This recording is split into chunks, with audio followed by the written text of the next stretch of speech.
On the Dutch beaches facing the North Sea is the one-time famous summer resort of Scheveningen. Turned into a fortress by the Germans, the approaches were thoroughly mined against a light attack. Now the roads to the beach are cleared of teller mines by detachments of German engineers. The surrender terms stated that the Germans must remove all mines planted by them in their own or occupied territory. Jerry squads and mine detectors are used to locate the hidden menaces.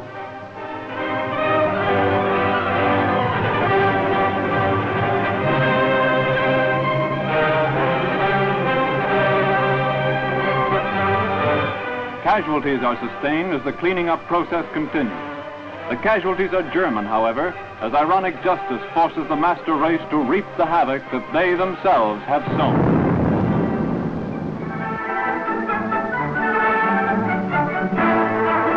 On the shores of a picturesque lake in Germany is the Ratzenberg Recce roost.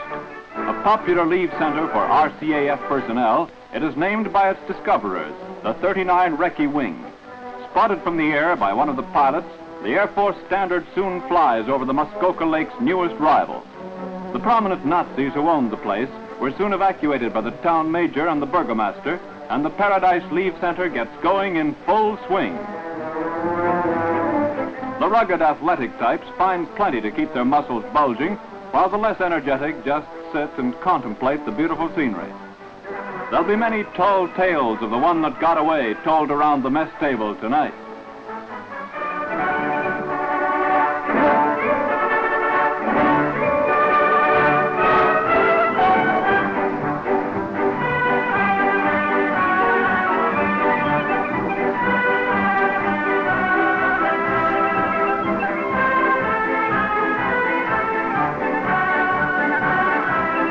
With the tough jobs over Germany well and thoroughly completed, the Skymen relax as they await the next move. A good substitute for Banff, the Laurentians, or Lake of Bays is provided by the summer home in the heart of Naziland, the Ratzenberg Recce roost.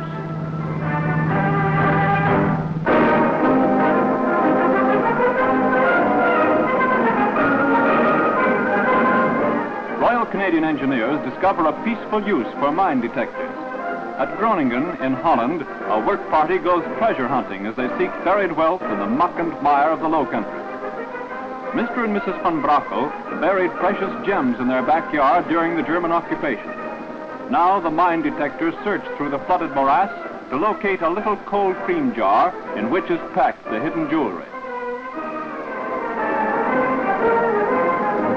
Finally, it is discovered, much to the delight of the Dutch couple. Sent to them by Jewish refugees who fled the fury of the invader, the Van Brakels braved imprisonment to secrete the treasure. During the years of German occupation and the ensuing floods, the exact location of the cache was forgotten. So Canadian engineers were called in. Valued at $25,000, the gems will be turned into cash to rebuild a war-torn home.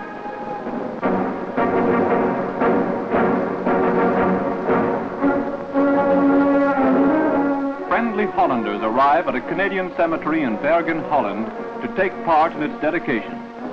Graves are visited of airmen who were shot down and secretly buried by Dutch civilians during the past 4 years. Units of the 1st Canadian Agra parade to the special memorial service, which is conducted by Padre Honorary Captain William Hall of London, Ontario. For many of the fighting men who lie beneath the crosses, the ceremony marks the first burial service to be conducted over their remains. Due to the secrecy of the burial plot, it was not possible to observe the last rites before. The Germans finally discovered the plot, but allowed crosses to be erected. Now the fallen heroes receive tribute from Canadian countrymen.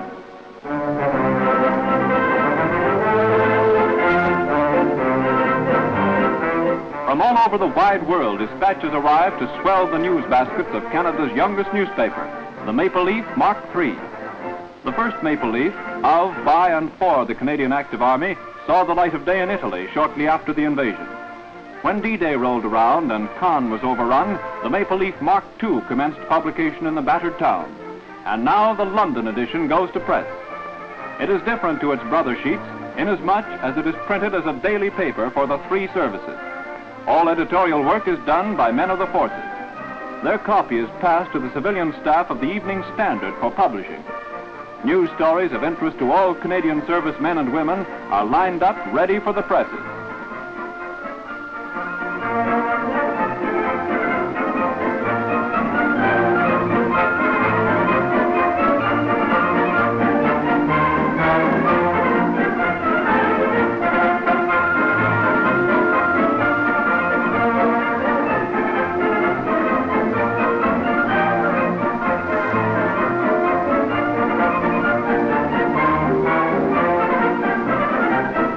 The editor and assistant editor look over the proof of the latest edition.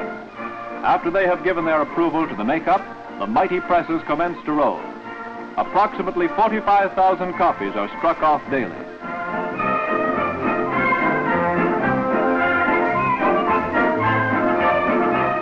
The circulation department use every available system of distribution, both military and civilian, to ensure that a copy of the sheet reaches every Canadian service person in the United Kingdom.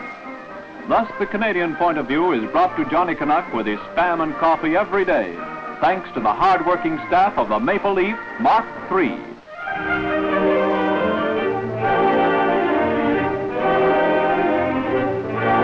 The good ship Hospitality Jane, flagship of the KFC Navy, is off on a delightful cruise on the River Seine. With Paris the focal point for hundreds of Canadian service people on leave, the auxiliary services go all out to show them a good time.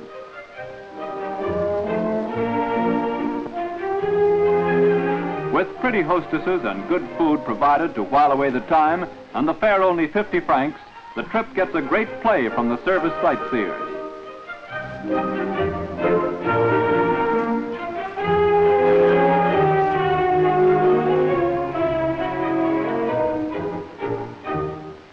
Historic spots like the Eiffel Tower, previously only seen on a postcard, are viewed at first hand as the boat glides upstream. The glorious pile that is Notre Dame recalls other great cathedrals blasted by relentless war. The Hospitality Jane, on her maiden voyage under her new owners, provides another link in the chain of hospitality offered to Canadians on leave by their friends of the auxiliary services.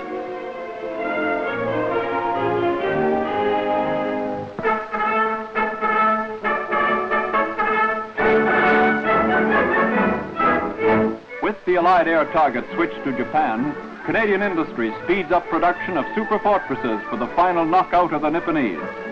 At the Boeing aircraft plant in Vancouver, girl workers go all out on the assembly lines of the bomb bay section of the giant kite's fuselage.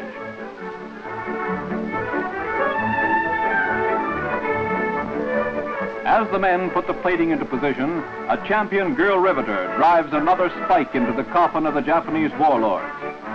In the great BC factory, a Bombay pressure tunnel nears completion, and two Chinese riveters delight in the task of building for their enemy's destruction.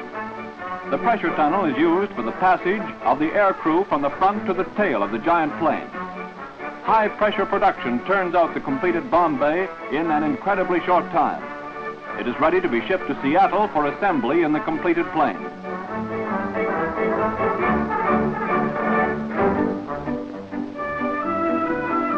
At a Canadian airfield, the workers are given a chance of viewing with pride the completed article into which they have put so many hours of sweat and toil. Planes for the United States Army Air Corps, partially built by Canadian workers, is just another example of United Nations teamwork.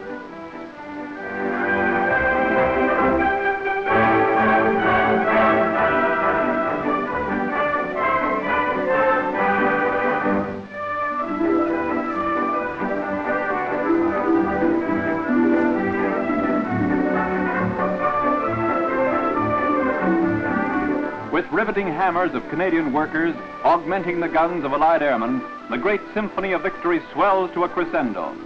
Soon the hail of death from mighty planes will, in fiery phrases, write the knee to the history of the last aggressor, the empire that was Japan.